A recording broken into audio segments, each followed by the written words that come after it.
Good day. Welcome. This is your Daily Med with Lady V. Today's topic, greatness is serving. St. Mark 10, verse 35 through 45. St. Mark 10, verse 35 through 45. And it reads, Then James and John, the sons of Zebedee, came to him. Teacher, they said, we want you to do for us whatsoever we ask. What do you want me to do for you? He asked. They replied, Let one of us sit at your right and the other at your left in your glory. You don't know what you are asking, Jesus said. Can you drink the cup I drink or be baptized with the baptism that I am baptized with? We can, they answered. Jesus said to them, You will drink the cup I drink and be baptized with the baptism I am baptized with. But to sit at my right or left is not for me to grant. These things belong to those for whom they have been prepared. Then the 10 heard about this. They became indignant with James and John.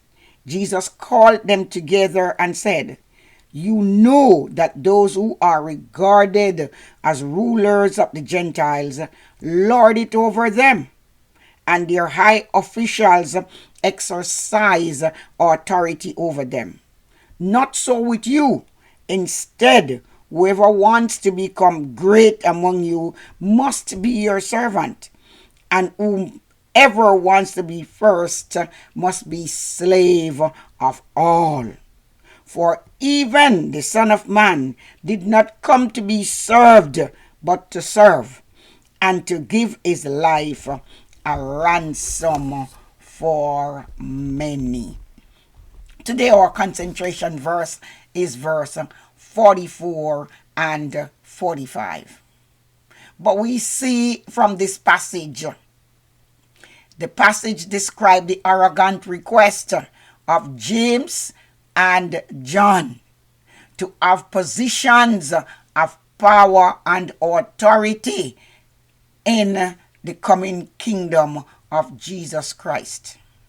Of course, in other scriptures, it says that their mother had something to do with it, and she was the one who instigated or prompted them to make this request. Jesus had predicted to his disciples the approaching of his crucifixion. They wanted to be near Jesus.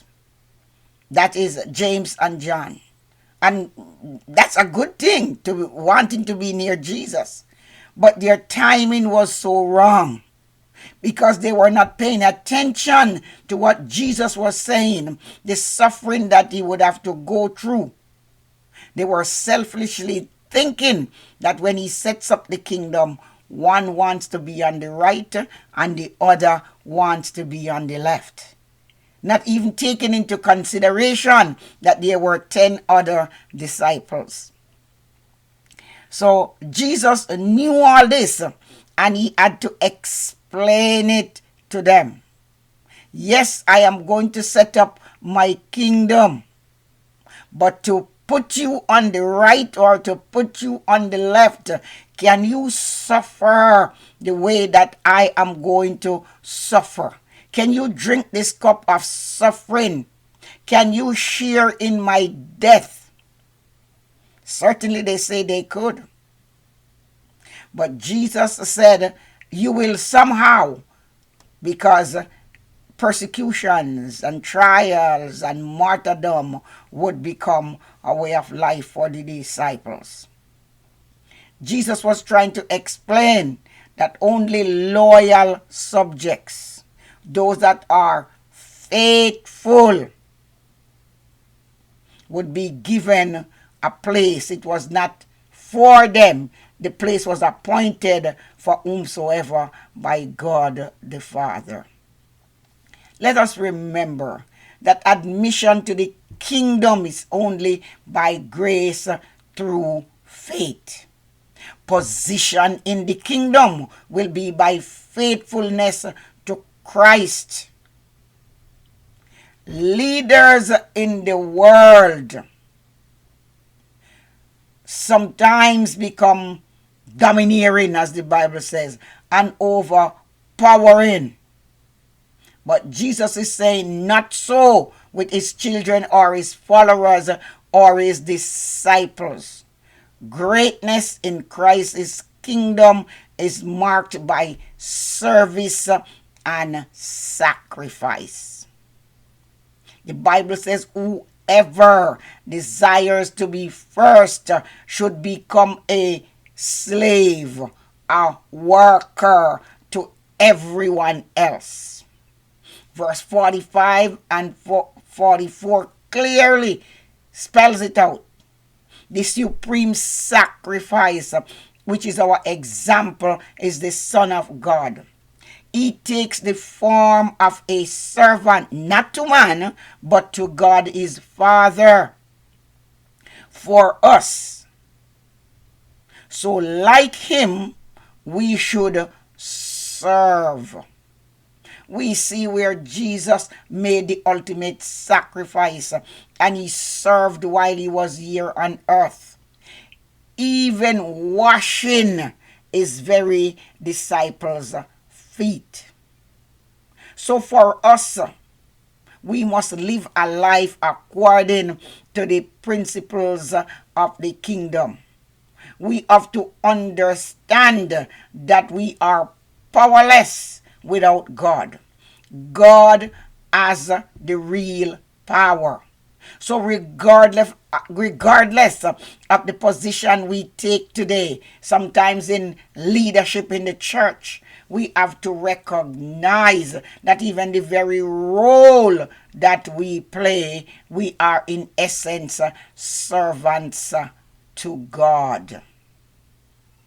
Therefore, Jesus Christ came and he said, most certainly in verse 45, for the Son of Man came not to be served, but to serve.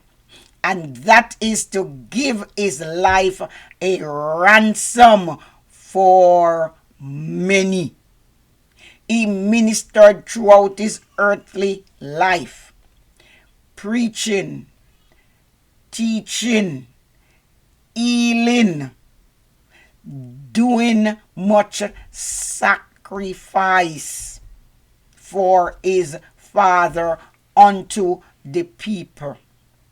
So we see that leadership is built on submission to God. Jesus himself did it. And sacrifice and service to others. So today, let us take from verse 44 and 45 our example, which is Jesus Christ himself, who is our role model, the one who comes to give his life a ransom for many. And in so doing, he was doing service to God and man. God bless you, and thank you again for watching.